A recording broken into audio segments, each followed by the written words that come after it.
आज की कहानी का शीर्षक है माता पिता की सेवा। दोस्तों, यदि सच्चे दिल से अपने माता पिता से प्यार करते हो तो इस कहानी को जरूर सुनना, क्योंकि यह कहानी माता पिता की सेवा पर आधारित है जो आपकी आंखों को नम कर देगी। इसलिए चैनल को सब्सक्राइब करके कहानी को पूरी जरूर सुनना। दोस्तों, एक बार की बात है कि एक नेक दिल आदमी एक गांव से गुजर रहा था। तभी उसने एक फलों की रेहड़ी देखी। उस रेहड़ी पर एक छोटा सा बोर्ड लटका हुआ था। रेहड़ी पर लटके उस बोर्ड पर मोटे मोटे अक्षरों में लिखा हुआ था, मेरे घर में कोई नहीं है, मेरे बूढ़े माता पिता बीमार हैं, इसलिए मुझे थोड़ी थोड़ी देर में उन्हें खाना, दवा और टॉयलेट कराने के लिए घर जाना पड़ता है। अगर आपको फल लेने की जल्दी है तो अपनी मर्जी से फल तोड़ लेना और पैसे कोने पर गत्ते के नीचे रख देना। फलों की रेट आपको गत्ते के नीचे लिखी हुई मिल जाएगी। और अगर आपके पास पैसे नहीं हो तो मेरी तरफ से ले लेना, इजाजत है। उस व्यक्ति ने इधर उधर देखा तो कोई नहीं दिखा। तब उसने पास पड़े तराजू में 1 किलो सेब तोले, 1 दर्जन भर केले लिए, बैग में डाले, प्राइस लिस्ट से कीमत देखी और पैसे निकालकर गत्ते को उठाया। वहां 100, 50 और 10-10 के नोट पड़े थे। उसने भी पैसे उसमें रखकर उसे ढक दिया। फिर बैग उठाया और रेडी के सामने वाले अपने रिश्तेदार के घर में चला गया। रात को खाना खाने के बाद जब वह व्यक्ति बाहर टहलने के लिए निकला तो देखा कि एक कमजोर सा आदमी, दाढ़ी आधी काली आधी सफेद, मैले से कुर्ते पजामे में रेडी को धक्का लगाकर बस जाने ही वाला था कि रेडी वाला उस व्यक्ति को देखकर मुस्कुराया और बोला, साहब आज तो सारे फल खत्म हो गए, आप कल ले लेना। तब उस व्यक्ति ने कहा, मुझे फल नहीं चाहिए, मैंने पहले ही आपकी रेडी से फल ले लिए थे। इतना कहकर उसने रेडी वाले को चाय पिलाने के लिए पास की ही एक चाय की दुकान में ले गया और उसका नाम पूछा तो रेडी वाले ने अपना नाम मंगल बताया। इतने में चाय आ गई।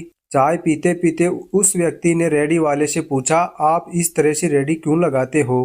तब रेडी वाला कहने लगा, पिछले 3 साल से मेरे माता पिता बिस्तर पर हैं, हर प्रकार की दवाइयाँ दिला दी लेकिन कुछ फायदा ही नहीं आ रहा है और अब तो ज़्यादा दिन बीमार रहने से कुछ पागल से भी हो गए हैं। मेरी कोई संतान नहीं है, बीवी भी मर गई है, सिर्फ मैं हूँ और मेरे माता पिता। उनकी देखभाल करने वाला कोई नहीं है, इसलिए मुझे हर वक्त माता पिता का ध्यान रखना पड़ता है। एक दिन मैंने माँ का पाँव दबाते हुए बड़ी नरमी से कहा, माँ आपकी सेवा करने का मेरा बहुत मन करता है, जी करता है दिन भर आपकी सेवा ही करता रहूं, लेकिन क्या करूं, पैसे नहीं हैं, जेब खाली है, घर बैठे बैठे कैसे घर का गुजारा चलेगा। यदि कहीं कमाने निकलूं तो आप दोनों मुझे कमरे से भी बाहर निकलने नहीं देते हो। माँ कहती है, तू कहीं जाता है तो जी घबराने लगता है, गले से खाना भी नहीं उतरता है। फिर मैंने माँ से कहा, तो अब तू ही बता मैं क्या करूं, मेरे पास कोई जमा पूंजी भी नहीं है।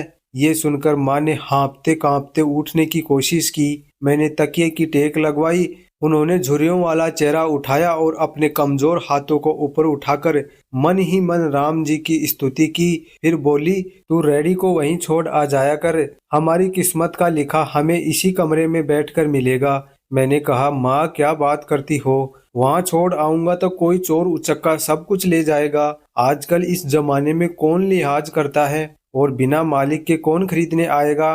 तब माँ कहने लगी, बेटा माता पिता की सेवा करना एक बेटे का पहला कर्तव्य होता है। तू भगवान पर विश्वास कर और उसका नाम लेने के बाद रेडी को फलों से भरकर छोड़कर आजा और शाम को खाली रेडी ले आया कर। अगर तेरा रुपया गया तो मुझे बोलना।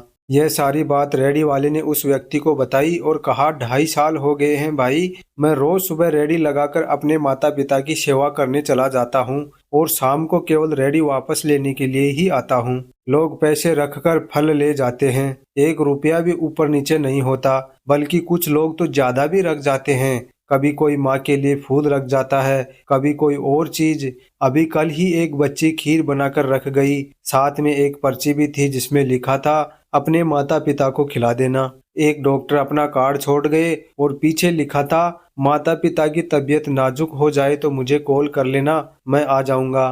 कोई खजूर रख जाता है, रोजाना कुछ न कुछ रुपयों के साथ रख जाते हैं। न माता पिता हिलने देते हैं और न मेरे राम कुछ कमी रहने देता है। माँ कहती है, तेरे फल मेरा राम अपने फरिश्तों से बिकवा देता है। तो दोस्तों, इस कहानी का यही सारांश निकलता है, अपने माता पिता की सेवा करो और फिर देखो दुनिया की कामयाबियां कैसे आपके कदम चूमती हैं, क्योंकि माता पिता की सेवा करना सबसे बड़ा पुण्य होता है। इसके आगे भगवान भी झुक जाते हैं। दोस्तों, यदि अपने माता पिता की सच्ची सेवा करते हो तो इस चैनल को सब्सक्राइब करके वीडियो को लाइक शेयर कर देना और कमेंट बॉक्स में अपने माता पिता के लिए एक लाइन जरूर लिख देना।